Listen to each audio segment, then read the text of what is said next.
आज हम लोग अपना एक नया टॉपिक शुरू कर रहे हैं। आज हम लोग पढ़ेंगे सेंट्रल बैंक का कंसेप्ट। कभी भी याद रखना, जब सेंट्रल बैंक वर्ड यूज हो तो इसका मतलब होता है मेन बैंक या apex bank. Apex bank that controls, regulate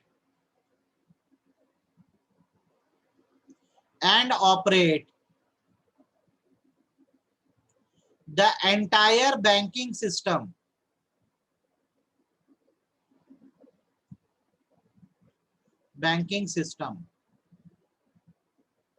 in an economy। एक इकोनॉमी में पूरे बैंकिंग सिस्टम को चलाने वाले बैंक को सेंट्रल बैंक कहते हैं। जैसे एग्जांपल के तौर पे जब आप इंग्लैंड की बात करते हैं तो इंग्लैंड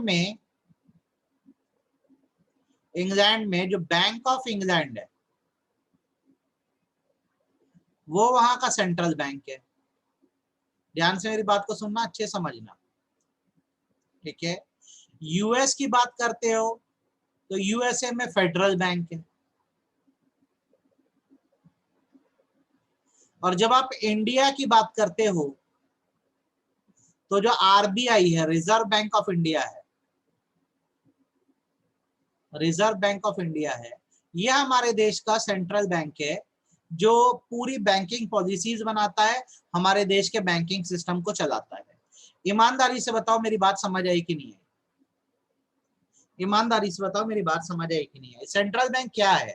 सबसे टॉप बैंक है, एपेक्स बैंक है, जो देश के पूरे बैंकिंग सिस्टम को रेगुलेट कर रहा है, कंट्रोल कर रहा है, ऑपरेट कर रहा है, ठीक है।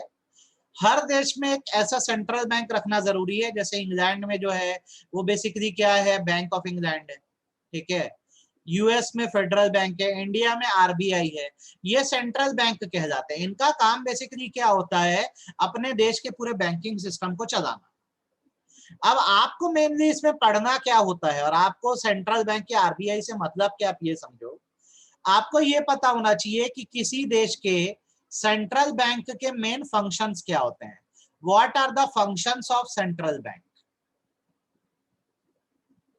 जैसे हम अपने ही देश की बात करें तो आरबीआई हमारा सेंट्रल बैंक है। तो आरबीआई का हमारे देश में क्या क्या फंक्शन है, क्या क्या काम है, तो एक एक करके मैं लिख रहा हूं। अब ध्यान से सुनना, फिर नोट्स दूंगा, उसको पढ़ डालो और इसको खत्म करते हैं अपन टॉपिक को। सबसे पहला फंक्शन जो आरबीआई का या हमारे देश के सेंट्रल बैंक का है वो है बैंक ऑफ इशू, या इसको करेंसी अथॉरिटी भी बोल सकते हो। करेंसी अथॉरिटी भी बोल सकते हो। ब्रैकेट में मैं लिख दे रहा हूं बैंक ऑफ इशू। आप सब ये जानते हो कि हमारे देश में जो भी नोट छपते हैं, 1 रुपए के नोट को छोड़कर, वो कौन छापता है? आरबीआई ही छापता है। तो इसे बैंक ऑफ इशू या करेंसी अथॉरिटी भी कहा जाता है। आपको फिर मैं रिपीट कर दे रहा हूं, RBI has the sole authority, sole मतलब होती है अकेली authority, sole authority for issue of currency, for issue of currency in the country। ठीक है, हमारे देश में जो करेंसी इशू करने की मेन पावर है वो किसके पास है? आरबीआई के पास है। एक्सेप्ट 1 रुपी नोट कौन इशू करता है बताओ? कौन छापता है 1 रुपी नोट? आपको मैंने बताया है, बताओ, बोलो बोलो, फटाफट बोलो, कौन है? 1 रुपए का नोट कौन छापता है? सारे नोट जो होते हैं वो आरबीआई छापती है। 1 रुपए का नोट जो है वो मिनिस्ट्री ऑफ फाइनेंस छापती है।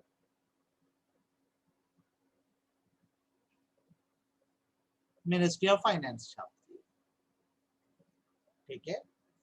तो ये पूछता है आपको ना, याद रखना 1 रुपी नोट कहां से आता है, तो याद रखना इसे मिनिस्ट्री ऑफ फाइनेंस छापती है। बाकी जितने भी नोट्स होते हैं उसको आरबीआई इशू करती है इंडिया में। ये सबसे पहला फंक्शन जो है आरबीआई का हो गया हमारा, ठीक है। मिनिस्ट्री ऑफ फाइनेंस मतलब वो होता है जो देश के फाइनेंशियल मैटर को देखते हैं। हमारे देश में फाइनेंस मिनिस्टर है निर्मला सीतारमन, हर साल बजट निकलता है, ठीक है। तो ये सब फाइनेंस मिनिस्ट्री देखती है, देश का सारे पैसे का हिसाब किताब। आरबीआई हमारे देश के बैंकिंग सिस्टम को देखता है। कोई भी नोट होगा उसमें देखना आरबीआई के गवर्नर की साइन होती है, सिर्फ 1 रुपए के नोट को छोड़ के, याद रखना। तो बैंक का पहला फंक्शन है आरबीआई का, यार याद रखो कि ये बैंक ऑफ इशू है, सेंट्रल अथॉरिटी है। यही जो है बेसिकली देश में करेंसी छापने का काम करती है। आपको फर्स्ट फंक्शन समझ आ गया कि नहीं आया? हाँ या ना? आपको फर्स्ट फंक्शन समझ आया कि नहीं आया? यस और नो फटाफट बताओ तो आगे बढ़ूंगा। सब लोग बताओ समझ आ गया कि देश में जो भी करेंसी छापने का काम है वो कौन कर रहा है? आरबीआई ही कर रही है। यस और नो फटाफट बोलो, क्लियर है? ओके, मैं अगला फंक्शन बताता हूं, देखो आरबीआई का ध्यान से सुनना। सेकंड फंक्शन ये है कि RBI is banker to the government. Government की भी जो पैसों की नीड होती है वो कौन पूरी करता है? आरबीआई पूरी करता है। अब आपको क्या करना है, मेरी बात को थोड़ा सा ध्यान से सुनना। इन सब से एग्जाम में शॉर्ट नोट आते हैं और इसका वेटेज जो रहता है बोर्ड्स में 3 मार्क्स या 4 मार्क्स का रहता है। आपको पूछता है explain how RBI is banker to the government, ये आपको क्वेश्चन 3 और 4 मार्क में आता है। तो आपको थोड़ा सा ना इसको फोकस करके पढ़ना पड़ेगा जैसे मैं बता रहा हूँ, और एकदम अच्छे से याद रखना जैसे मैं पढ़ा रहा हूँ। और आपको नोट्स दे ही रहा हूँ आज, तो आप इसको एकदम अच्छे से कर देना। इसमें आरबीआई गवर्नमेंट की किस तरह से हेल्प करता है, एक एक करके बात करते हैं। RBI act as follows for government. RBI जो है गवर्नमेंट के लिए कुछ रोल अपनाता है। ध्यान से सुनना क्या क्या करता है गवर्नमेंट के लिए, ठीक है? हाँ, इसीलिए गवर्नमेंट को भी लोन देता है। तो आरबीआई जो है गवर्नमेंट के लिए क्या क्या करता है? सबसे पहला, आरबीआई जो है गवर्नमेंट का बैंकर बन के काम करता है। बैंकर बन के काम करने का मतलब ये है कि मेंटेन्स अकाउंट्स ऑफ गवर्नमेंट, और स्पेसिफाइड बात करते हैं maintains current account of government. Government का करंट अकाउंट मेंटेन रखता है। दूसरा, accept receipts on behalf of government, government का पैसा कलेक्ट करता है, ठीक है? तीसरा, gives temporary loans to government, government को टेम्परेरी लोन देने का काम करता है, ठीक है? आप बताओ, आपको एज अ बैंकर इसका क्या काम है, समझ आया? गवर्नमेंट का अकाउंट मेंटेन करता है, गवर्नमेंट के पैसे एक्सेप्ट करता है, गवर्नमेंट को टेम्परेरी बीच में कभी लोन चाहिए होता है तो लोन देने का भी काम करता है। एज अ बैंकर ये सारे काम करता है आरबीआई। आपको ये बात क्लियर हुई कि नहीं? हाँ या ना बोल दो तो मैं आगे बताऊंगा। आपको ये क्लियर है कि नहीं? सभी लोग फटाफट रिप्लाई करो, क्लियर है ये? तो जो आरबीआई है वो गवर्नमेंट का बैंकर है, मतलब गवर्नमेंट के लिए बैंकिंग सर्विस देता है गवर्नमेंट को। जैसे आज की डेट में केंद्र सरकार भाजपा की है, तो आरबीआई उनको क्या क्या फैसिलिटी दे रहा है गवर्नमेंट को? उनका एक करंट अकाउंट मेंटेन करता है। गवर्नमेंट को भी देखो बहुत सारे पैसे रिसीव होते हैं दूसरे देशों से, हमसे रिसीव होते हैं टैक्स के फॉर्म में, फिर गवर्नमेंट उन पैसों का हमारे पीछे खर्चा करती है। तो गवर्नमेंट का भी आरबीआई के पास करंट अकाउंट मेंटेन है। फिर गवर्नमेंट को जितना पैसा आता है वो भी आरबीआई रखता है अपने पास। और बहुत तेज बारिश हो रही है बेटा, इधर तेज बारिश हो रही है, और गवर्नमेंट को जैसे टेम्परेरी बेसिस पे लोन चाहिए तो आरबीआई जो है वो देने का काम करता है। तो गवर्नमेंट के लिए ये सारे काम करता है। दूसरा, ये ना गवर्नमेंट के लिए एजेंट के रूप में भी काम करता है, ठीक है? हाउ? तो RBI manages the depth, D E B T, depth मतलब कर्जा होता है, ऑफ गवर्नमेंट। गवर्नमेंट के कर्जों को कई बार आरबीआई गवर्नमेंट के लिए पे कर देता है, इसलिए गवर्नमेंट का एजेंट भी होता है। और तीसरा, ये गवर्नमेंट का फाइनेंशियल एडवाइजर भी होता है। फाइनेंशियल एडवाइजर भी होता है, मतलब RBI advises government on economic and financial matter from time to time, from time to time. आपको एग्जाम में इतना इसका आंसर लिख के आना होगा। अगर आपको पूछ दिया ना कि आरबीआई बैंकर टू गवर्नमेंट है, तो आप बताओगे हाँ, क्योंकि ये सारे काम करता है। सबसे पहले तो आरबीआई जो है वो गवर्नमेंट का अकाउंट मेंटेन रखता है, उनका पैसा कलेक्ट करता है, उनको लोन देने का काम करता है, उनकी डेब्ट्स को मैनेज करता है, मतलब उनके एजेंट के रूप में भी काम करता है। और अगर गवर्नमेंट को किसी इकोनॉमिक या फाइनेंशियल मैटर पे एडवाइस चाहिए तो आरबीआई उनको एडवाइस भी देता है। इस तरह से ये बैंकर टू द गवर्नमेंट है। आपको बात समझ आई कि नहीं आई ये बताओ, ये कंसेप्ट समझ आया कि नहीं, गवर्नमेंट की किस तरह से हेल्प करता है? फटाफट बोलो, क्लियर है कि नहीं?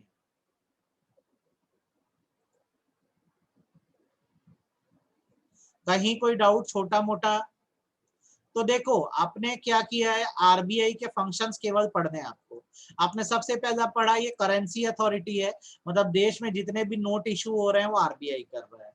दूसरा, it is the banker to the government, government की पैसों की नीड्स ये पूरी करता है, गवर्नमेंट के एजेंट के फॉर्म में काम करता है, गवर्नमेंट के फाइनेंशियल एडवाइजर के रूप में काम करता है। ये इसका दूसरा मेन फंक्शन हो गया। तीसरा फंक्शन जो आरबीआई का है देश में, वो है बैंकर्स बैंक।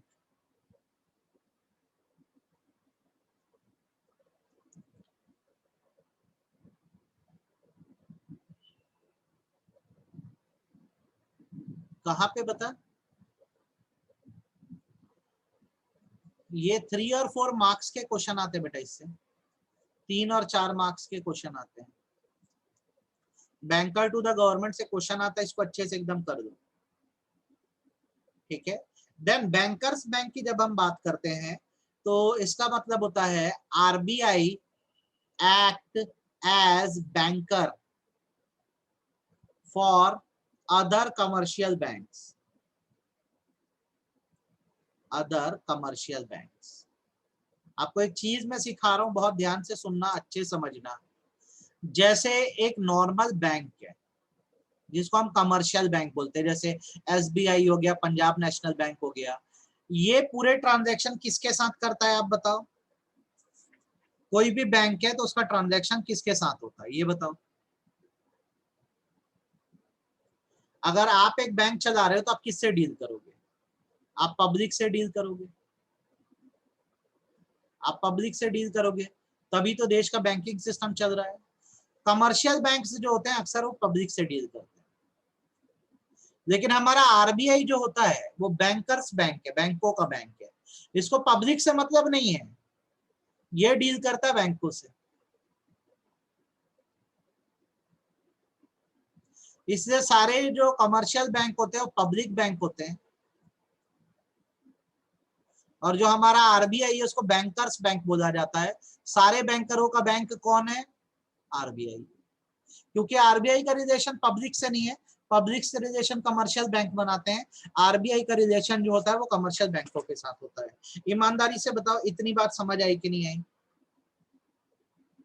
इतनी बात समझ आई कि नहीं, हाँ या ना? आई। अब आगे सुनो, इस चीज को हम थोड़ा सा डिफाइन भी करते हैं, अच्छे से समझते हैं, ठीक। मैं बोल रहा हूँ जितने नॉर्मल बैंक है वो पब्लिक से रिलेशन बनाते हैं, मतलब ये पब्लिक से डिपॉजिट एक्सेप्ट करते हैं, पैसे एक्सेप्ट करते हैं, और ये पब्लिक को लोन देने का काम करते हैं। लेकिन हमारा जो आरबीआई है इसको पब्लिक से कोई मतलब नहीं है, ये बैंकों से रिलेशन बनाता है, मतलब ये बैंकों के पैसे रखता है, बैंक्स के पैसे अपने पास डिपॉजिट करता है। और अगर आरबीआई लोन देगा भी तो किसको लोन देगा?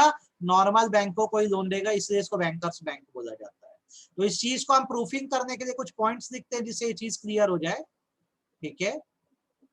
सबसे पहली बात हमें ये पता होना चाहिए, जो आरबीआई है वो कस्टोडियन है कैश रिजर्व का। RBI is the custodian of cash reserve. हम बैंकर्स बैंक का ही टॉपिक पढ़ रहे हैं, ध्यान रखना, it is the custodian of cash reserve. इसका मतलब होता है all commercial bank, all commercial bank are required to keep a proportion of their deposit with RBI. जैसे हम जनता हैं, आम लोग हैं, हम अपनी सेविंग का एक हिस्सा बैंकों में रखते हैं, वैसे बैंकों के पास जितना पैसा जमा होता है वो पूरे पैसे का इस्तेमाल लोन देने के लिए नहीं कर सकती, उसमें से उसे कुछ रिजर्व निकालना होता है, और ये रिजर्व जो होता है आरबीआई के पास डिपॉजिट हो जाता है। आरबीआई इस रिजर्व को संभालता है और इस रिजर्व को कहते हैं हम लोग कैश रिजर्व रेशियो और CRR। ठीक है, जितने भी कमर्शियल बैंक है उनको अपना जितना भी डिपॉजिट है या पैसा आया है उसका एक हिस्सा आरबीआई के पास रखवाना होता है, और वो हिस्सा जो है वो कैश रिजर्व रेशियो कहलाता है। इसको आरबीआई बैंकों के लिए संभाल के रखता है, और बैंकों को कल को जरूरत पड़ती है तो यही पैसे को बैंक को लोन पर देता है। ईमानदारी से बताओ, आपको बात समझ आई कि सिर के ऊपर से गई? आपको बैंकर्स बैंक टॉपिक समझ आया कि नहीं आया? आरबीआई जो है उसको पब्लिक से मतलब नहीं है, वो बैंकों से रिलेशन बनाता है। बैंक के पास जितना पैसा जमा होता है उसका एक पोर्शन जो होता है वो आरबीआई अपने पास रख लेता है, और उसको कैश रिजर्व रेशियो या CRR कहते हैं। तो आपसे कल को पूछ दिया कि CRR क्या है, तो ब्लैंक नहीं होना है, अपने को पता होना चाहिए कमर्शियल बैंक के पास जितना भी डिपॉजिट होता है उसका एक पोर्शन या एक फ्रैक्शन आरबीआई के पास रखवाना होता है, और उसको CRR बोलते हैं। आपको एकदम क्लियर है कि नहीं ये बता दो, ये हाँ या ना? सभी लोग हैंड रेस करके बताओ।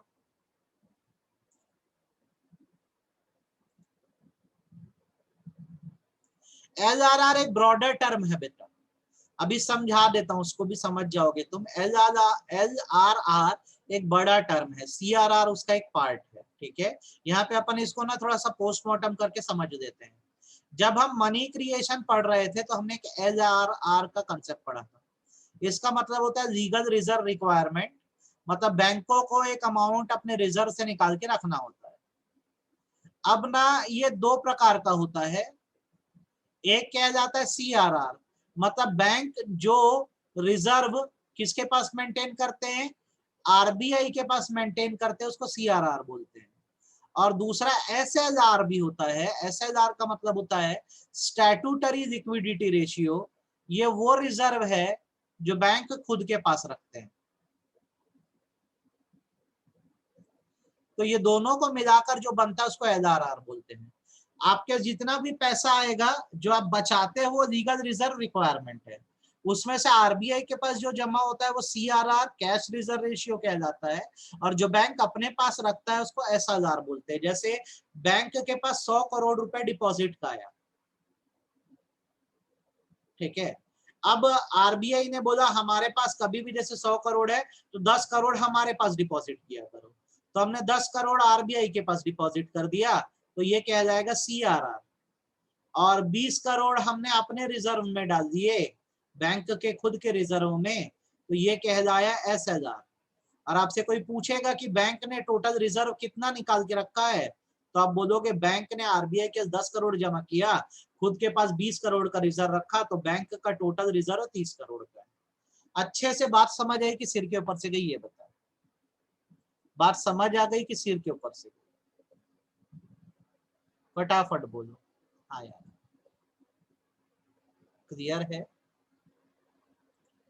तो ये देखो यार, और अच्छे से सीखो, मैं आपको पढ़ा क्या रहा हूँ, मैं आपको आरबीआई के फंक्शंस पढ़ा रहा हूँ। सबसे पहले मैंने आपको पढ़ाया कि ये करेंसी इशू करता है, दूसरा गवर्नमेंट के बैंकर के एजेंट के एडवाइजर के रूप में काम करता है, तीसरा बैंकर्स बैंक है, मतलब जितने बैंक हैं सबका रिलेशन आरबीआई से ही है। तो आरबीआई इनसे एक रिजर्व अमाउंट मांग लेता है जिसको कैश रिजर्व रेशियो बोलते हैं। दूसरा, आरबीआई ही सारे बैंकों के लिए लेंडर ऑफ लास्ट रिजॉर्ट है। लेंडर ऑफ लास्ट रिजॉर्ट होने का मतलब बेसिकली ये है कि when commercial bank when commercial bank fail to meet their commitment, fail to meet their financial commitment,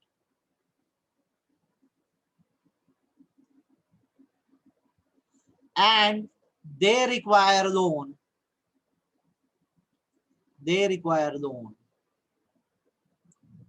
RBI is the place from where they can get loan। RBI वो जगह है जहां से उन्हें लोन मिल सकता है। जब बैंक बहुत सारे कर्जे उठा लेते हैं और उनको पैसा चाहिए होता है, भाई बैंक भी तो एक इंस्टीट्यूशन ही है, बैंक को अगर लोन चाहिए होता है और उनको कहीं से लोन नहीं मिल रहा है, तो आरबीआई वो जगह है जो उनको लोन लेने का काम करती है। तो इसको हम बोलते हैं लेंडर ऑफ लास्ट रिसोर्ट। मतलब ये है जब कहीं से लोन ना मिले तो आरबीआई आपको लोन देगा। आप बताओ मेरी बात आपको समझ आई कि सिर के ऊपर से गई? आप बताओ मेरी बात आपको समझ आई कि सिर के ऊपर से आ गई? तो ये बैंकर्स बैंक क्यों है आप ये सीखिए। इसलिए है क्योंकि एक तो बैंकों से डिपॉजिट एक्सेप्ट करता है, और बाकी बैंकों को जब भी लोन देने की जरूरत पड़ती है या बाकी बैंकों को लोन चाहिए होता है, तो बेसिकली कौन देता है? आरबीआई ही देता है। तो अभी मैंने आपको 3 फंक्शन बता दिए हैं, आप मेरे को हैंड रेस करके बताओ आपको समझ आया कि नहीं आया। सबसे पहला आरबीआई क्या है? करेंसी अथॉरिटी है। देश में जितने भी नोट छापे जा रहे हैं कौन छाप रहा है? आरबीआई। दूसरा, ये बैंकर टू गवर्नमेंट है, गवर्नमेंट की फाइनेंशियल नीड को पूरी करता है, गवर्नमेंट के एजेंट के रूप में काम करता है, बाकी बैंकों की भी हेल्प करता है, इसलिए इसको बैंकर्स बैंक बोलते हैं। आरबीआई के 3 फंक्शन एकदम क्लियर है ना? इसमें कोई दिक्कत नहीं है? समझ आया कि नहीं आया? हाँ या ना बता दो।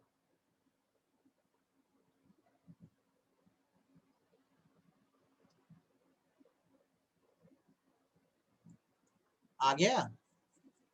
चलो 3 फंक्शन एकदम क्लियर है, तो मैं चौथा फंक्शन बताता हूं, ध्यान से सुनना और एकदम अच्छे से समझना। नहीं, आरबीआई से हम डायरेक्ट लोन नहीं दे सकते बेटा। आरबीआई से हम डायरेक्ट लोन नहीं दे सकते, हमको कमर्शियल बैंक के पास ही जाना होता है। कमर्शियल बैंक हमारी रिक्वायरमेंट पूरी करता है और कमर्शियल बैंकों की रिक्वायरमेंट आरबीआई पूरी करता है। ठीक है, तो आई होप आपको ये तीनों फंक्शन समझ आए। चौथा फंक्शन सुनना और अच्छे समझना, हर फंक्शन आपको एकदम अच्छे से आना चाहिए। आरबीआई का जो चौथा फंक्शन है वो है कंट्रोलर ऑफ मनी सप्लाई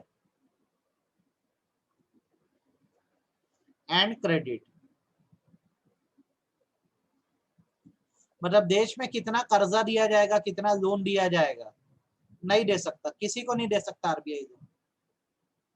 देश में कितना करेंसी सप्लाई होगी, मनी सप्लाई होगी, इसको कंट्रोल करने का काम आरबीआई करता है। कितना कर्जा देश में बांटा जाए, इस चीज को आरबीआई देखता है। ठीक है, यहाँ पे मैं लिख दे रहा हूं, RBI has power, RBI has power to regulate the money supply in India. लोगों के हाथ में कितना पैसा होगा, इसको रेगुलेट करने का काम आरबीआई करता है। आप मनी सप्लाई का मतलब जानते हो? आप तो उसके क्वेश्चन वोश्चन सब बना चुके हो। मनी सप्लाई का मतलब है एक पॉइंट ऑफ टाइम पे पब्लिक के पास कितना पैसा है, तो पैसा तो उतना ही होगा ना जो आरबीआई डिसाइड करेगा, यही तो कंट्रोल करता है देश की मनी सप्लाई को। ठीक है, ये बात आपको समझ आ गई होगी, उसमें दिक्कत नहीं गई होगी। Similarly, similarly the monetary policy मतलब बैंकिंग पॉलिसी होता है। Monetary policy in economy is made by RBI. देश में जो भी मॉनेटरी पॉलिसी चलती है, बैंकिंग पॉलिसी चलती है, उसको कौन बनाता है? आरबीआई बनाता है। आपको ये बात समझ आई कि नहीं, ये पहले बताओ हाँ या ना। देश में कितना मनी सप्लाई होगा, आरबीआई डिसाइड करेगा। देश की बैंकिंग पॉलिसीज कौन बनाएगा? आरबीआई बनाएगा। आपको ये बात क्लियर है कि नहीं है, ये बताओ।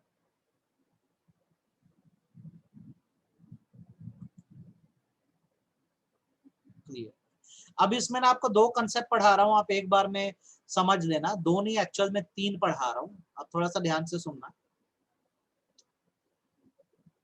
एक कंसेप्ट आपको मैं बता रहा हूं, इसे बोलते हैं रेपो रेट का कंसेप्ट। थोड़ा सा कॉमन सेंस लगा के अच्छे से सुनना और ध्यान से समझना। रेपो रेट, ठीक, क्या है, कैसा है, कंसेप्ट क्या है, समझ लो। Repo rate is the rate at which the RBI lends money to commercial bank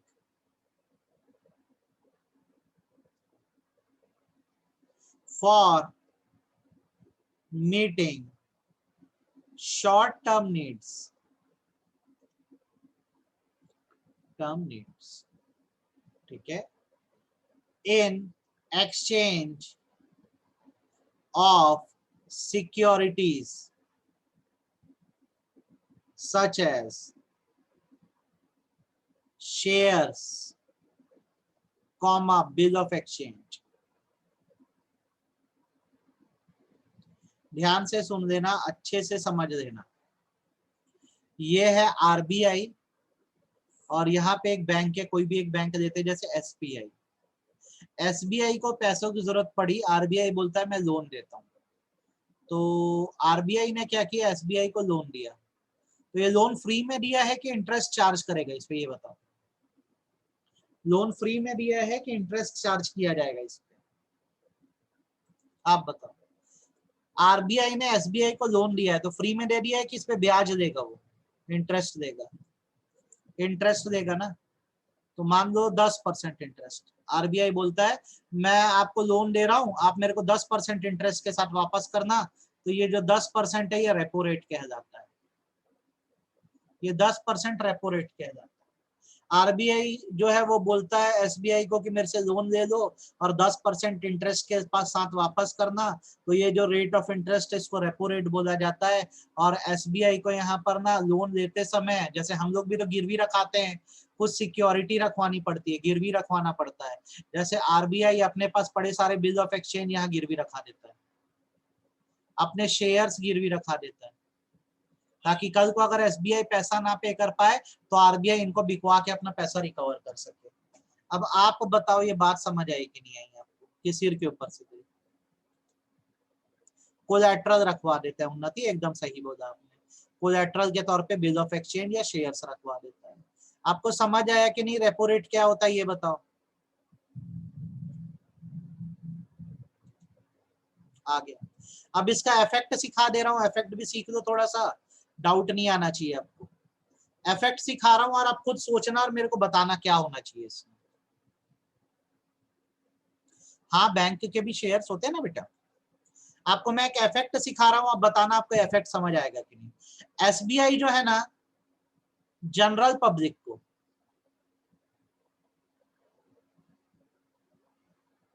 ठीक लोन देता है तो इंटरेस्ट चार्ज करता है 8% का। ठीक, जब आरबीआई एसबीआई को लोन देता है तो इंटरेस्ट चार्ज करता है 6% का। जब आरबीआई जो है वो एसबीआई को लोन देगा तो 6% चार्ज करेगा, और एसबीआई जो है वो पब्लिक को लोन देगा तो 8% चार्ज करेगा। पहले बताओ ये बात समझ आई कि नहीं, जो मैंने लिखा है वो समझ आया कि नहीं आया? ये बात समझ आई कि नहीं आया? अब समझना सिचुएशन। भाई हमारे आरबीआई ने बोला कि मैं जो तुमको लोन दूंगा इस पर अभी से मैं तुमसे रेपो रेट चार्ज करता था 6% का, मतलब ये पैसा तुम मुझे 6% इंटरेस्ट के साथ वापस करते थे, इसको बढ़ा के मैं 10% कर दे रहा हूं। आरबीआई ने क्या किया, अपने रेट को बढ़ा दिया, बोला अब एसबीआई को अगर लोन चाहिए होगा तो हम 10% चार्ज करेंगे, मतलब ज्यादा चार्ज करेंगे। तो एसबीआई जनरल पब्लिक से अभी भी 8% ही चार्ज करेगा कि जनरल पब्लिक से भी ज्यादा चार्ज करना शुरू कर देगा, ये बताओ। जनरल पब्लिक से अभी भी 8% चार्ज करेगा कि जनरल पब्लिक से ज्यादा चार्ज करेगा? क्यों ज्यादा चार्ज करेंगे बताओ? क्योंकि हमें लौटाना भी तो है ना। तो अगर भाई सीधी सी बात है, आरबीआई ने अगर बोल दिया है कि 10% रेपो रेट चार्ज करेगा तो जनरल पब्लिक से भी लोन पे इंटरेस्ट रेट हम बढ़ा देंगे, 12% कर देंगे। तो इससे आपको समझ के आना चाहिए, पता है, an increase in repo rate, अगर रेपो रेट बढ़ता है, increase in repo rate increases the cost of borrowing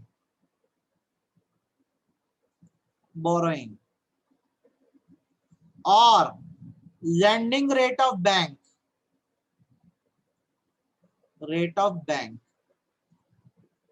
hence less credit will be created,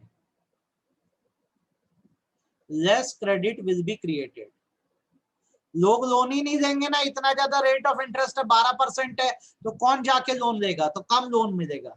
come loan मतलब लोग लोन लेने ही नहीं जाएंगे, less credit will be created. फिर सुन लो पूरी बात को,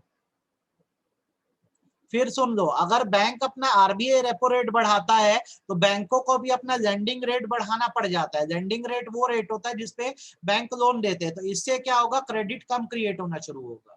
मतलब लोग लोन लेंगे ना, इतने ज्यादा इंटरेस्ट पे आके कौन लोन लेगा? आप खुद कॉमन सेंस लगाओ, पहले आपको बैंकों से 8% पे लोन मिल जाता था, अब 12 पे मिल रहा है, तो कौन लोन लेगा? तो हमारे देश की लोन मेकिंग कैपेसिटी कम हो जाएगी। बात समझ आई कि सिर के ऊपर से गई? ये बता दो, बात समझ आई कि सिर के ऊपर से गई? ईमानदारी से बताओ, सभी लोग यस और नो करके, ये समझ आई कि नहीं है? सिमिलरली अगर रेपो रेट कम हो जाता है, अनुष्का क्या नहीं समझ आया बेटा? इतना आसान था भाई। बैंक जो होते हैं उनको ना आरबीआई को जिस रेट पे लोन वापस करना है वो रेपो रेट कहा जाता है। पहले 6% था ये, और एसबीआई जो है पब्लिक को 8% पे लोन देता था, बैलेंस अच्छा था। इधर बैंक ने अपना रेट बढ़ा दिया, आरबीआई बोलता है मेरे को आपसे ज्यादा इंटरेस्ट चाहिए। अगर आरबीआई बोलता है हमको आपसे ज्यादा इंटरेस्ट चाहिए, तो हम पैसा लाएंगे कहां से? तो हम जो पब्लिक्स को लोन देते हैं उस लोन के रेट को बढ़ा देंगे। वहां से जब पब्लिक से ज्यादा पैसा आएगा तभी तो हम क्या कर पाएंगे? आरबीआई को चुका पाएंगे, वरना कैसे चुका पाते? आप खुद सोचो ना, सिंपल सा कंसेप्ट है। यहाँ प्रॉफिट की बात ही नहीं आ रही। अभी आरबीआई को पैसा पटा दे वही बहुत बड़ी बात है। अगर सोचो वो लोन रेट 10% कर दे और हम लोग पब्लिक से केवल 8% कलेक्ट कर रहे हैं, तो बाकी बचा 2% कहां से पे करेंगे? इंटरेस्ट चेंज करता है आरबीआई, समय समय पर बदलता है रेपो रेट को। आरबीआई टाइम टाइम पे रेपो रेट को बदलता है, ठीक है, ध्यान रखना। आरबीआई अगर अपना रेट बढ़ाएगा तो सीधी सी बात है हमको भी अपना लोन का रेट क्या करना पड़ेगा? बढ़ाना पड़ेगा। कमर्शियल बैंक खुद से इंटरेस्ट रेट नहीं बढ़ा सकते बेटा। आरबीआई जब तक डिसाइड नहीं करेगा, जो बैंक है वो इंटरेस्ट रेट नहीं बढ़ा सकते, वो ध्यान रखना इस बात को, ठीक है। जब तक आरबीआई नहीं बोलेगा तब तक इंटरेस्ट रेट नहीं बढ़ता। आई होप आपको रेपो रेट समझ आया है, थोड़ा बहुत आया है कि नहीं आया ना? ये बताओ, हैंड रेस करके बताओ, रेपो रेट समझ आया है कि नहीं? आज किस खुशी में लोग एब्सेंट है? मौसम को मजा दे रहे हैं? क्या होता है, आरबीआई जैसे बोल दिया ना कि तुम रेट ऑफ इंटरेस्ट 10% रखो, तो बैंकों को इतना परमिशन दी जाती है कि वो 0.5% बढ़ा सकते हैं, 0.5% घटा सकते हैं।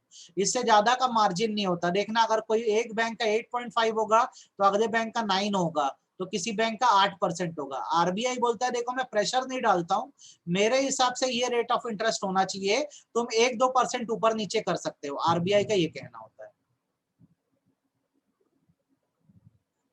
नहीं, अलग अलग लोन का अलग अलग होता है। होम लोन का अलग इंटरेस्ट रेट है, बिजनेस लोन का अलग होता है, पर्सनल लोन का अलग होता है, सबका इंटरेस्ट रेट अलग अलग होता है, ठीक है। आरबीआई के चेयरमैन अभी शशिकांत दास जी हैं। शशिकांत, चेयरमैन नहीं बोलते, गवर्नर बोलते हैं ना। आरबीआई के गवर्नर अभी शशिकांत दास जी हैं, याद रखना, ठीक। तो अब इसके आगे कल करते हैं बेटा हम लोग। रेपो रेट मैंने बता दिया, कल आपको रिवर्स रेपो रेट पढ़ाऊंगा।